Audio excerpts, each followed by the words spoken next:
This is Hopwood Hall, my 600-year-old ancestral home that we are in the process of restoring. Hello!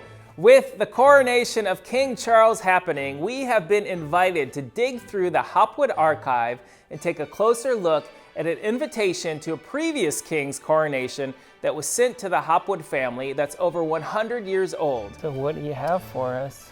So we have an invite to Colonel Hopwood to the coronation of King George V. Before we show you that, don't forget to like, share, subscribe, and click the bell to be alerted about our latest content.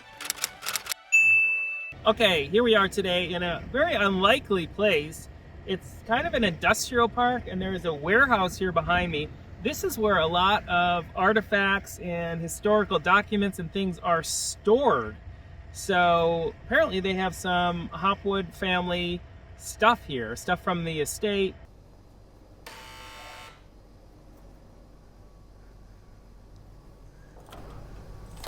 Hello. Hi Hopwood. Nice to meet you, Hopwood. Nice to I'm meet Helen. you. Yeah, thanks so much for having us. Come on in. Okay.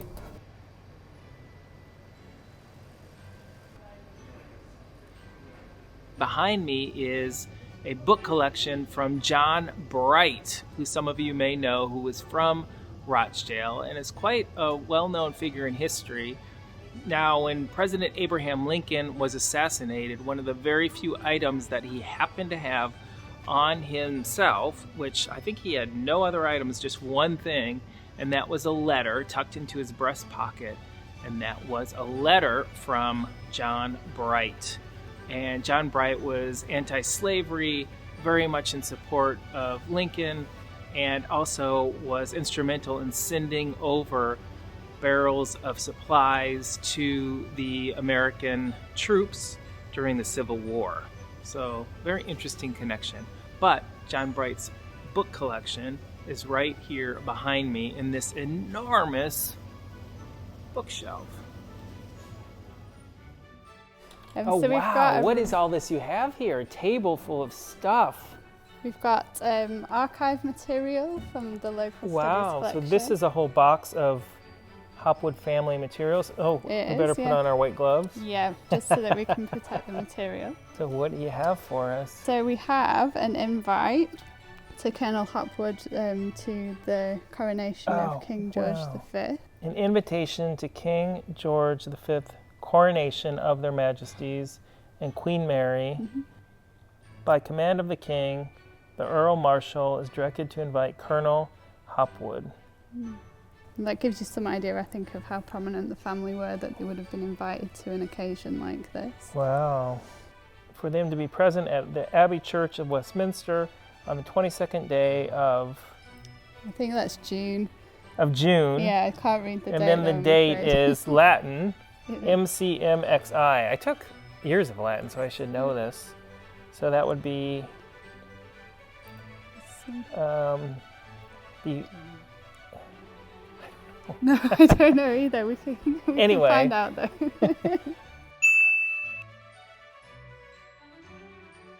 Wow, this is really great that you have this here. And so relevant now with the new king's coronation. Yep, definitely, absolutely. Yeah. I don't know if his invitation will be as fancy as this. Right.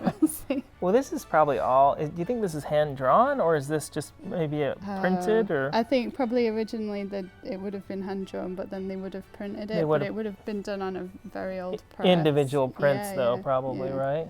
So I'm thinking that since America was founded in 1776, there have only been 13 British monarchs. So for me to be able to handle this invitation that was sent from a previous king to the Hopwood family is just mind-blowing. And to be able to handle it close up, even though we have our white gloves on, just feels like I can reach out and touch the past. It turns out Colonel Edward Hopwood, who was a friend of the king, was an avid horseman riding well into his 90s. He even took out an ad in the local newspaper offering anyone who could beat him on horse £1,000, which is about 62,000 pounds or $77,000 in today's world.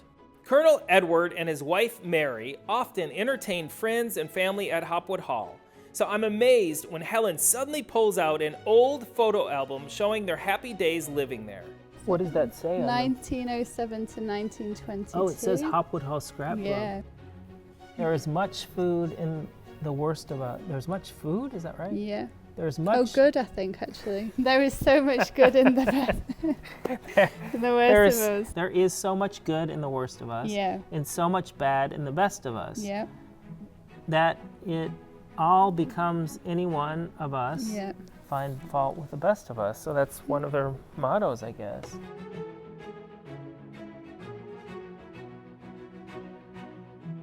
Beautiful. Yeah. I have never seen any of these. It's nice to see people being silly as well, because quite often they're very formal. Right, So it shows that they were quite relaxed occasions when they were taken. Yeah, looks like they've had a few drinks there. Probably. That's from 1907, March of 1907. Looking at these old Hopwood family photos is really, really interesting and somewhat hilarious, actually, because in a few they're acting quite silly, which it really makes them feel more human to me, more like people that you would have known or want to hang out with and probably had a couple of mimosas before, and it just makes me feel like, I guess it sort of runs in the family.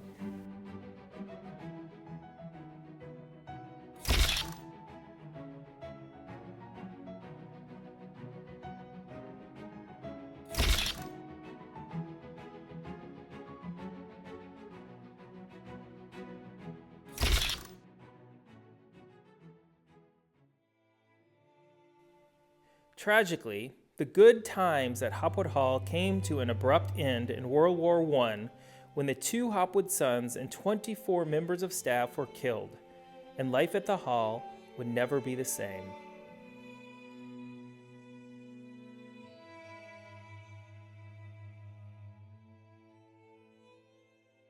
So what is this? So this is a watercolor painting from the art collection. It was painted by a local artist called Benjamin Brearley, who had a fascination with the old halls and houses of Rochdale. And he went around and painted it, and this is the part of the interior of Hopwood I Hall. recognize it. That is on the long gallery. And gives us an idea of what it would have looked like then. Do we know what year this is from, this portrait is from? If we can find out the year of what this painting was, it'll be interesting to know, you know, what it looked like at that time. Definitely. Because it's furnished different than other pictures I've seen or other. This is the area where the artist would have been sat painting the portrait. Now, obviously, it's very ramshackle, but looking at the portrait gives us a good glimpse into the past and an idea of where to take it in the future. And then moving on, we've got a copy of the coat of arms of the Hopwood family. Wow, so who would have made this? Maybe if we turn it over, we might be able to tell. We have quite a few of them of prominent families. This says Greg Hopwood. Don't know if that would have been the producer or maybe the donor. Well, it probably means this would be the Greg Hopwood coat of arms, probably. But it is hand painted. Like if you look closely, you can see the texture of the paint on it. But yeah, it's a very impressive, beautiful family piece. So the collections started to be formed in sort of like the 1870s. A lot of the objects, mainly the artwork, were donated by quite wealthy people in the town. So we had benefactors who gave works to the collection. And then the museum collection was kind of founded on people's own private collections. So in the Victorian period, it was very popular for people to have their own either sort of like anthropology or natural history collections. Look at these big chunks of pottery, yeah. Wow. So we can assume maybe that they were part of the kitchen at one point. They're not fancy enough to have been sort of decorative. They were probably used. Actually, cooking and serving kind of things. Or probably not serving, right? So these would have been just in the kitchen, bowls and things where they were prepping food. So, yeah. And then maybe at some point they got broken and they were just kind of like thrown out into the rubbish pile. This was found on the Hopwood Hall Estate. Yeah. This is probably 15th century. No way. So this piece here is from the 15th century, so from the 1400s. So these are all pieces that you've been in the gardening and digging and archaeology of the site.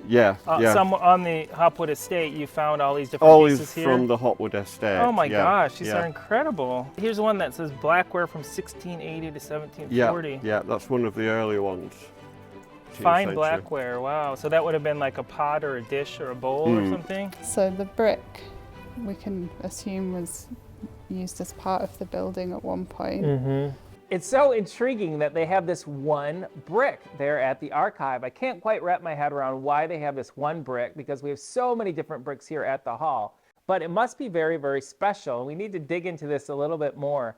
Whereabouts in the house it was meant to go, I have no idea, but it is an interesting It might have just been an extra one, because they had actually created a brick pit that's not far from the hall. It's in the Hopwood Woods, where they dug down and created all the bricks, and in the mud is about this color, so it's kind of reddish bluish. So made the bricks for the building on site. Right, so maybe this one just never made it in. Maybe it fell off the wagon and was covered for years and years, and then the archaeologists found it. That is really interesting. I didn't know that. See what's cool about this? You can see the reddish color that is on Hopwood Hall. So good thing I bought wellies, because otherwise I couldn't do this. So that is, here we go, some of the sand, some of the clay, but you can just see the hint of the red and a little bit of the bluishness that is in the bricks. See that? But I think the most exciting find from the excavation was obviously These are the shoes, the clogs, right? Yeah. Wow. Which were found under, the floor.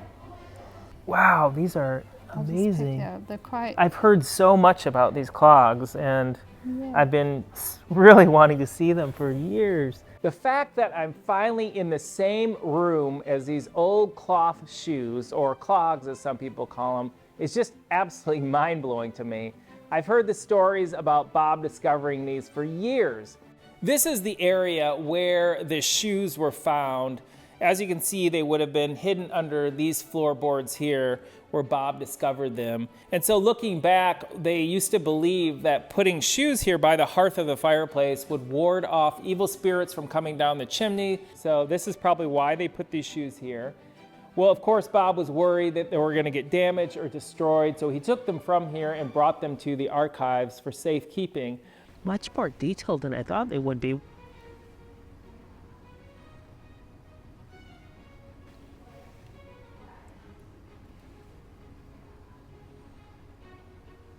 When Helen says that I can pick up the shoes, I get very nervous, because they've been around for centuries. The last thing I want to do is somehow break the shoe or destroy it. It's like picking up a newborn, and I'm not that comfortable with babies. Can I touch one?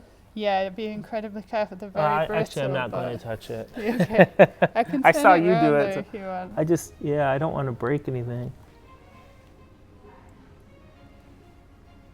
Eventually, we would love to be able to bring the shoes back to the hall and put them right here in the new floorboards, but have a piece of glass over top and have them sitting in a box with a light, so that when visitors come, we can roll back the rug and show them where the shoes were originally placed. Wow, what an incredible day. A huge thanks to the Arts and Heritage Resource Center and to Touchstones, and to Helen and her lovely team who helped us out so much. We really appreciate it. And for all of you who are contacting us and telling us that you too may have some of the artifacts that belong here at Hopwood Hall, please keep bringing them back. We're trying to reestablish them here at the hall and in the archive. Please like, share, subscribe, and click the bell to be alerted about our latest content. And if you want to see more videos, please join us on Patreon. Thanks so much.